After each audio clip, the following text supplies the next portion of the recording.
Kini si Normilita Sartagoda, dunay 5 ka anak ug residente sa barangay Labangal, Jensan. Si Sartagoda ang 8 na katuig nga overseas Filipino worker sa Saudi apan namatay atong Disyembre 14, 2023 human giatake sa kasing-kasing.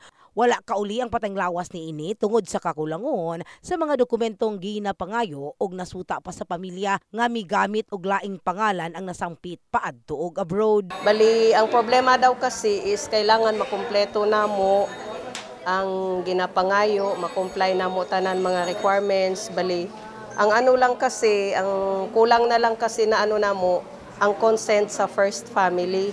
Kay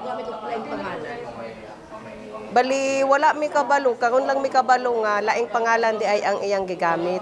Midangup usab ang pamilya sa agency ni Sartagoda. Apan nasuta nga 2016 pa kini gipasarado human gireklamo sa pipila ka OFW. Human sa pagigdialogo ni Maria Carolina Agdamag, ang Regional Director sa Department of Migrants Workers sa Region 12 ngadto sa pamilyang Sartagoda, gipahikay na niini ang mga kinahanglang dokumento sama sa paglocate sa unang pamilya sa namatay aron makauli na ang patayng lawas ni ini.